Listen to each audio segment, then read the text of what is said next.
Good Tuesday afternoon. Thanks for joining us on KARE 11 News Now. I am Jana Shortle. Well, happening right now, another air quality alert goes into effect for northeast Minnesota. The AQI there right now is in the orange. As you probably know by now, that's unhealthy for sensitive groups. This alert is going to go until tomorrow at noon. We're going to check in with our weather team in just a few minutes. A combination of scorching heat and thick smoke from wildfires burning all over the continent is creating difficult conditions in cities from the Midwest to the Northeast. In Boston, Logan Airport actually saw flights delayed nearly an hour because of low visibility from this smoke. NBC's Sam Brock has more. There is a noticeable feeling of just smoke hanging in the air here in New York City. We are standing on the other side of the Hudson River in Hoboken, New Jersey, to try to give you some perspective.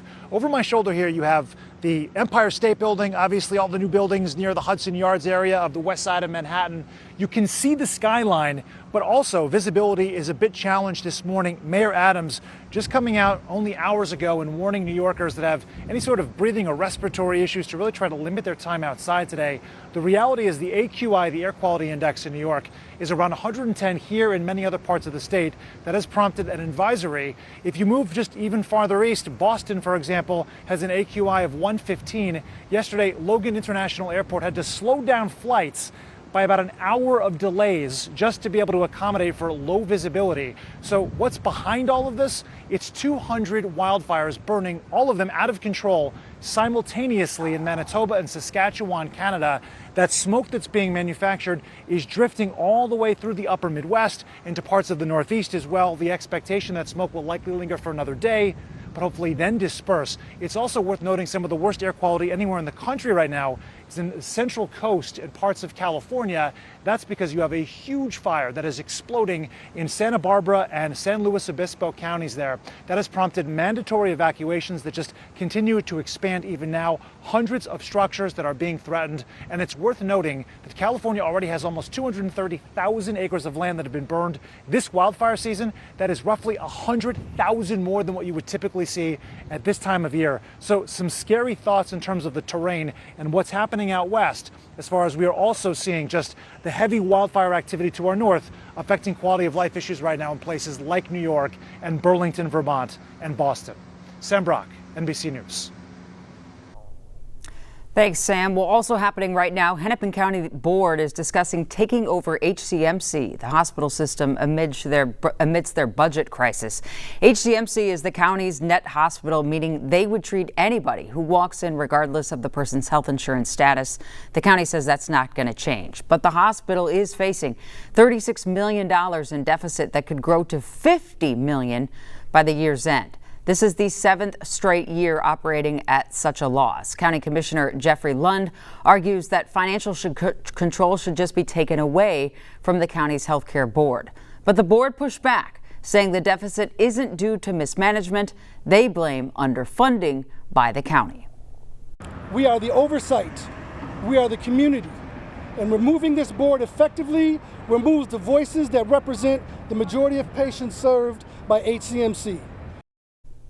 The vote on the hospital's governance is set for the next week. 5 out of 7 county commissioners would have to vote yes in order for the takeover to go through. Well, also happening right now, the father of 16-year-old Manny Collins back in court. Jordan Collins Sr. was arrested last month. Prosecutors say Manny was living with him when his mother reported him missing in the month of May. And days later, they say police searched Collins Sr.'s apartment where they found bloodstains as well as a mattress and pieces of carpet missing. Manny's body was found in a landfill almost 2 months later, and it's unclear what will happen in today's hearing. New today, the chair of the Democratic Party and former chair of the Minnesota DFL joining Texas Democrats in Chicago. Why are they in Chicago? Well, they're trying to stop a vote on redistricting in the state of Texas that has the backing of President Trump. That redistricting would give an upper hand to Republicans in Texas for the upcoming midterms. Ken Martin, along with other Democrats across the country, are now saying any efforts to redraw the lines in red states will also be done or can be done in blue states. Listen, our Constitution is under assault. Voting rights are being completely violated. Now is not the time for one party to play by the rules while the other party has completely ignored them. So they've decided to cheat. They've decided to cheat, and we're going to respond in kind. And listen, none of us wanted to be here. This is Donald Trump and Greg Abbott's doing. Make no mistake about it. The Democratic Party didn't start this fight, but we're not going to roll over. They want to fight, we're going to give it to them, and we're going to put every option on the table. Republicans in the state of Texas, including the governor and attorney general, are calling for the Democratic lawmakers who fled to be arrested. But it's not clear how that's even possible because not showing up for the session is a civil crime. And in Texas, they're currently outside of Texas police jurisdiction while they're in Illinois. Well, for decades, data from the Bureau of Labor Statistics has been used to argue policy and politics, but now it's become a political target itself. After a worse than expected jobs report on Friday, which had some downward revisions going back to May, President Trump fired the commissioner of the Bureau of Labor Statistics, comparing the report to a 2020 election conspiracy, and that is not sitting well with economists. And as Kent Erdahl explains, it's not just because they rely on those numbers. The numbers were ridiculous. The president's firing of the Labor Statistics Commissioner after a rough jobs report on Friday turned a lot of heads. But when the president doubled down on social media this morning, calling the report rigged, it turned on alarm bells among economists. Rigged?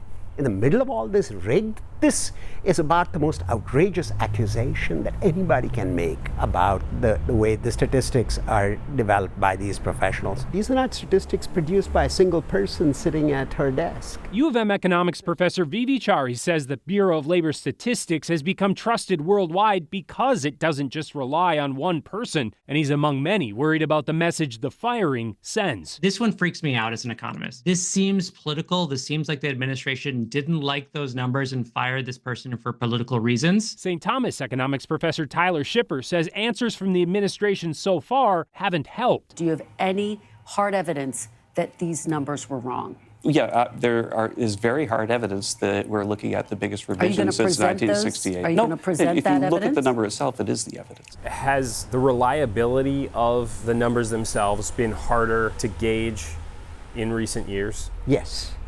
So in the last 15 years, it's not clear why, but fewer people are responding to the surveys. Not only are fewer businesses and households responding to surveys, making employment data more unreliable, but fewer are also responding within the first month. The reason you have revisions is you have that other 40 or 50% that have to send them in later. Do you think that there could be a better way of getting this data out? Yeah, there is. As usual, the better way involves spending money. What it takes to improve those is a large bureaucracy of highly skilled economists and other financial experts that we've largely gutted in some of these statistical agencies. That's why many, including the last commissioner Trump himself appointed, is now worried about what comes next. I don't think there's any grounds at all for this firing, and it really hurts the statistical system. I do think that whoever takes over this position needs to be well respected, and it needs to be a bipartisan appointment. Imagine next month there is a really good jobs report. There will be healthy skepticism after this event. And that skepticism of good economic data that the president would like to tout, is not going to go very far until you have people that are respected and believe that this process is free of bias. Today, President Trump confirmed that Treasury Secretary Scott Bessent will not replace Jerome Powell in the role of the Federal Reserve Chair. In an interview with CNBC, Trump said, "Well, I love Scott, but he wants to stay where he is." The president has been feuding with the current Fed chair, Jay Powell, trying to get that central bank to lower interest rates. Among the likely replacements are the former Fed board member Kevin Warsh and the National Economic Council director Kevin Hassett. Jay Powell's term ends in May of next year. And today, the U.S. Coast Guard Marine Board released a report which shows the implosion of OceanGate's Titan submersible in 2023 was preventable. The investigators say that the OceanGate is to blame for the incident. They argue the company failed to follow safety protocols when building that vessel. The board said the factors at fault were, quote, inadequate design, certifications, maintenance, and inspection process for the Titan. The submersible imploded on June 18, 2023 during the dive to the Titanic, killing all 5 people on board. The report also concluded that their death was instantaneous. Well, we are hearing of a remarkable story today. A man swam 2 miles to safety after falling overboard in Lake Superior. Peter Joyce told law enforcement that a wave knocked him off of his boat on a trip he was taking to Isle Royale. Realizing that his friend and the boat captain didn't notice that he fell off, he then started swimming to an island near Grand Portage. And once in safety's way, Peter said he began waving sticks to get the attention of passing boats. A responding conservation officer found him, and he was safe and sound. Ironically, the fortunate survivor found safety on a place called Pete's Island. It's pretty cool. Well, before we head to break, a quick reminder, we're in the middle of summer, but today marks 6 months out from the 2026 Winter Olympics in Italy. More than 3,500 athletes from 93 countries are going for gold in Milan Cortina, and KARE 11 is your home to watch all of it. 8 new events are being added for these Winter Games. They start February 6th right here on NBC with the opening ceremony. Stick with us, more news and weather after the break.